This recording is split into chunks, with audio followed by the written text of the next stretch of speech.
Okay, as always is 6 o'clock in the morning. This is an early start for me dito sa aking trabaho. But today is going to be my last day here.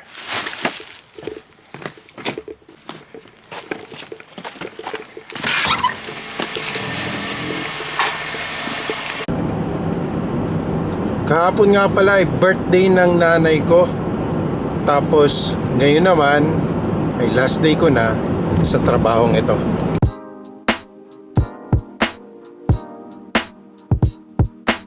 Kahapon nga pala we celebrated my mother's birthday. And today is exactly my 11th year anniversary sa trabahong ito at last day ko na din.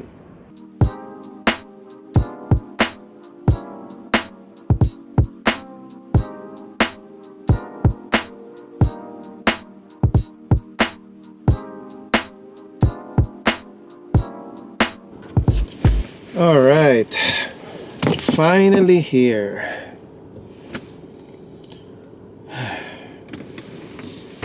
Pahinga muna ng konti. 1 minute.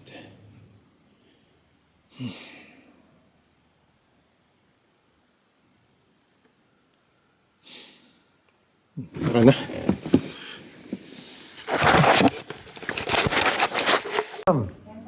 Yeah. Mixed emotions. Okay. Yeah. Well, All right. Which POS? I forgot that you were going to Red Lobster this morning, so I brought like muffins and everything for breakfast. Said you wanted to marry a little way. Yeah. So I'm gonna pull your Red Lobster. Do you want to stick around for breakfast, Or people will eat the muffins for you. or do you want to just go to Red Lobster and make life easy on yourself? Wow. I don't know. Doing? Well, I have a Red Lobster. I have to start This early. is planned weeks ahead of time. Sorry, what? I have a Red Lobster. So. You do, but I can always rebook it. If you want to stick around and say goodbye to people this morning. And say hello Ah. to Larry because he's here. I already did last Saturday. I was the lead. Okay. If that, hey, no, it's up to you. I thought I would give you the choice because I forgot all about Red Lobster this morning, and I was like, I'll bring some muffins and stuff, and we'll Okay. just have a little chance to be like, hi, Sal, we love you. All right. I can stay. You can stay. Yeah. All right. I will Let's. book Red Lobster. Okay. All right. So Okay. you're here early, so I apologize. No worries. It's all good. Okay. Tapos na ang buong araw ko.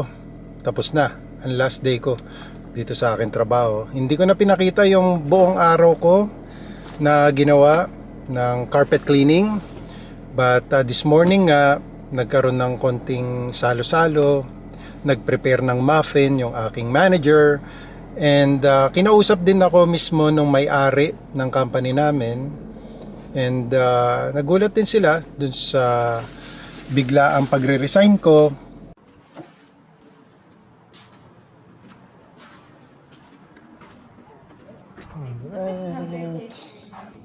So sad.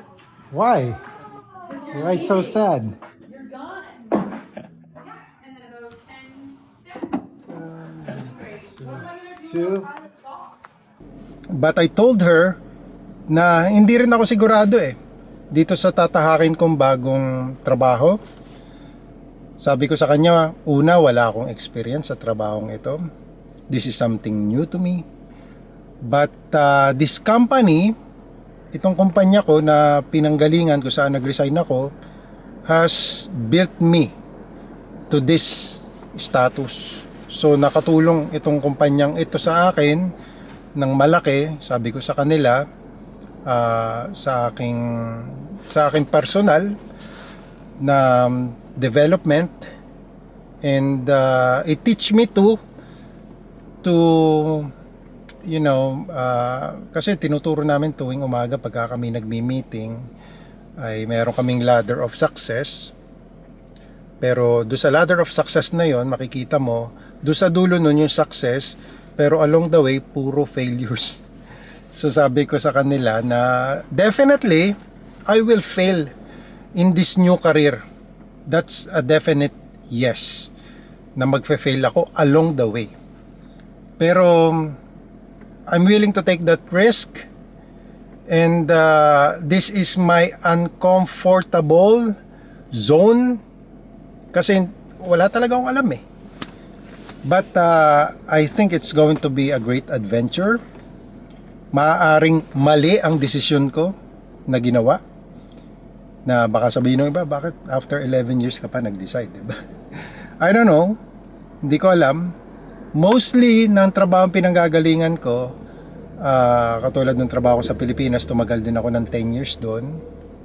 Bago ako nag-resign at pumunta ako dito sa Canada na wala akong alam kung anong tatahakin kong landas dito, wala akong kasiguraduhan din. Ganon din, just the same. This is a new adventure for me. Wala rin akong kasiguraduhan, hindi ko alam. Pero ako naniniwala ako na sa awa tulong ng Diyos ay kung talagang para sa akin to, para sa akin to. Sabi nga nung manager ko, nakausap ko kanina, or yung may-ari ng company namin, sabi niya, what's the worst thing that could happen? The worst thing that could happen, it won't work for me. Hindi ito mag-work para sa akin. I told her that. Na the worst thing that could happen is, syempre, pag ina-hire ka pa lang, syempre, mababait pa sila, at makikilala mo lang talaga sila, yung mga makakasama mong bago sa trabaho, pag nakasama mo na sila. So we'll see. Sabi ko sa kanya, baka baka mamaya hindi ako tumagal na 1 linggo, mag-resign na rin ako, umalis na ako, di ba? But sabi naman niya sa akin, we got your back. Just in case it didn't work out for you, you can still go back to our company. Kasi talagang yun ang sabi nila sa akin, na talagang ang trato nila sa mga empleyado ay family. Kaya sabi ko, okay, i-try ko, sabi ko sa kanila. Kasi maganda ang naging relationship ko sa kanila for 11 years. Kaya magandang ganon na yung aalis ka sa trabaho mo, that you did your very best. Ginawa mo talaga lahat ng magagawa mo. You did your very best. Pinakita mo sa kanila na you are worth it as an employee. Na yung tipong pag umalis ka sa kumpanya mo, hindi sila yung sasabihin nila na, buti nga umalis yun eh. Diba? Yun ang naging principle ko in life. Na kung sakali ako ay magtatrabaho sa isang trabaho, and dumating do sa point na hindi na kami magkaunawaan nung aking boss, nung may-ari ng company, I will not resign just because hindi kami nagkaroon ng magandang relationship. Okay, hindi kami nagkaroon ng magandang relationship ng boss ko halimbawa. But I will make it a point na to the very last day na nagtatrabaho ako dun sa kumpanyang yon, I will make it a point na ipinakita ko lahat, pinakita ko yung best ko, na kung aalis man ako dun sa kumpanyang yon, ay yung tipong parang para sa akin ay yung tipong manghihinayang sila dahil umalis ka. Hindi yung tipong magpapasalamat pa sila dahil umalis ka, dahil pabigat ka sa kanila. So, mas maganda na maging ganun din ang prinsipyo nyo, mga kababayan, in life. Huwag kang aalis sa trabaho mo na hindi mo ipinakita yung very best mo. Na kaya ka lang aalis, talagang wala. Kumbaga, hindi mo ginawa yung dapat mong gawin as an employee. Okay? So, yun lang mga kababayan for today. At ako'y babiyahe na. Pupunta na ako. Magre-report ako doon sa bago kong trabaho. Pupunta lang ako doon kasi meron kaming plano nung bago kong boss na magandang plano para sa akin. So yun, makikita nyo kung ano yun. Kasama kita sa vlog. Eto, boss natin, Boss Levi, sukang manyaman. Ayan, dinalhan ako, 2 box yan, ha. Ayos.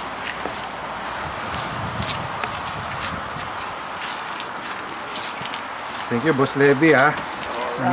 Marami kasi nagtatanong sa akin sa suka mo eh. Masarap kasi. O syempre, number one na suka sa Edmonton to. Oo. Kaya kailangan ipakalat na para matikman nila yung sukang gawa ng Kapampangan. Yes.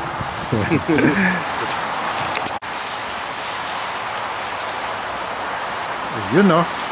Dalawang case oh. Ang isang case niya, ilan ang laman? 12. 12, so 24. 24. Okay. Ayan. May minutes ano? Ha? May hinalong extra chili, baka gusto rin na subukan. Oo. May Meron isang palang box. maanghang dyan. Meron doon, may isang box. Okay. Dalhin mo na Oh, rin. sige. Oh. Dahil yun, Dadali ko na. pinakyaw ng mga Port Saskatchewan yun, doon sinubukan, pero Oh, sige. yun ang nagkiklik. Okay. Ayun, meron daw na isang chili. Tapos ito yung regular lang. Na-feature ka na yan doon sa aking shorts at saka doon sa aking reels. Sa mga namumutan, Okay, dito na lang boss. gusto nila yung medyo manghang. Yung medyo Pero, maanghang eh, no? Oo, Ito, seven oh. chili siya, isa lang yung tiniris ko. Oo. Yung kasama na suka. Pero yung 6 na sili, pwede pa nilang i-adjust yung Ayos. Masusubukan ko din yan at malalaman natin kung gaano kaanghang yan. Ayun. Okay, salamat ha. 7 level na anghang. Oh, 7 7th level ang anghang. Oh, ayos. 7 chili, so 7 level yun. Kaya ko kaya yan? Subukan natin. Susubukan natin. Sige, sige. Okay.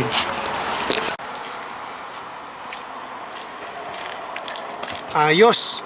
Pinahiram tayo ngayon nitong Mercedes-Benz ni Boss Mitch.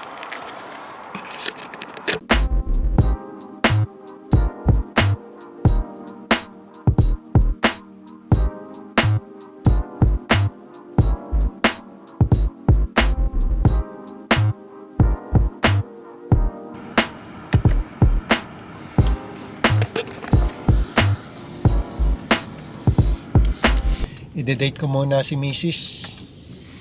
Dahil it's time to celebrate ng last day ko. I don't know if I should celebrate or not, but it will be a new chapter in my life, new job, new chapter. So mabuti na mag-celebrate ka sa una. Kasi hindi ko sigurado kung magiging successful ako dito sa trabahong ito or not.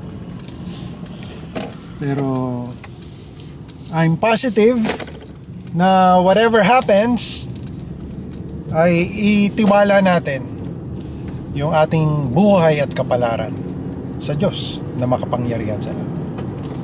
So yun lang naman talaga ang tiwala ko nasa Diyos lagi. Ano man ang maging desisyon ko sa buhay ay sa Kanya ko ibinibigay. Malungkot ang Harry. Ayan, sasakyan natin. Ayan na Mercedes. Yung hinahanap nila Sabi na, saan sasakyan mo, Papa? Hinahanap nila. No? Oo. Ayan, ito sasakyan natin. Nagulat yung misis ko. Kasi, naka-Mercedes kami. Ganda. Di ba? Ganda, no? Pero ayokong iwan si Ford. No. Bili mo na to si Ford, tapos si Ford. Okay. Pinahiram lang muna ni Boss Mitch ito sa amin kasi sabi niya sa akin, i-date ko daw ang misis ko dahil syempre new chapter, new job, kailangan Lawak, mag-celebrate. no? Ang ganda na. Ayun, no? Oh. Meron Sayang siyang naman. Sana moonroof. nakasama natin yung dalawa. Wala. Mag-gym daw sila. Makulit Ay, hindi naman. Ano namang pilitin ko. Hindi mo naman kasi sinabi. Ganun talaga. Hinahanap Nasaan yung car mo, Papa? Sabi. Si Yesha naman, pa naman yung anak ko na isa, Matutuwa naghahanap pa na. ng Mercedes. Matutuwa pa naman yun. Umalis sila, nag-gym kasi. Ayun. So magdi-dessert lang kami. Dapat kakain kami talaga sa fine dining restaurant na kasi meron daw discount si Boss Mitch diyan sa Loca na restaurant, or dapat do sa downtown na mayroon siyang kakilalang chef na magsaserve sa amin. Pero dahil birthday ng nanay ko kahapon, so wala. May pagkain sa bahay. Nagkataon lang eh. Kaya ayun. Thank you, Boss Mitch, Thank sa you. sasakyan na to. Iyak, anak mo. Bakit? Bakit? Gusto ko tong car na to. Gusto mo? Ano ba nalang? Naiyak yung anak ko eh. Oh, pinost ko na eh. Wala. That's so nice. Oh my God. Oh, it's my dream car. No, Come it's inside. not. I just want a Mercedes. Come inside and have a Look look. at that light. Have a look. And then this. Take a look. Look. Oh my gosh. This is perfect. Okay. Sorry. Ito na lang bibilhin kong car. Where's Ate? Look. I want this car. I want this car. It's a 7-seater, no? Ang ganda. Yep. 7-seater. With the ambient lighting. Yep. Heat. Exactly. Oh, this Ayan. is nice. Nice, right? Do you want this? Yeah. Manifest it. And it will be yours. Yan ang gusto ng anak ko. Mercedes, baby. I don't have a bun. Ah, Let's go. I love it.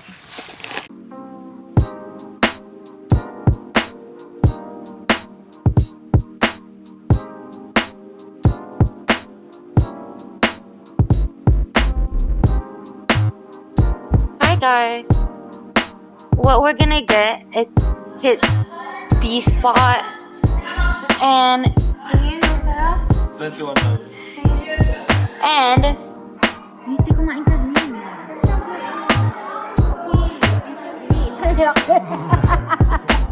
Ang lakad pala.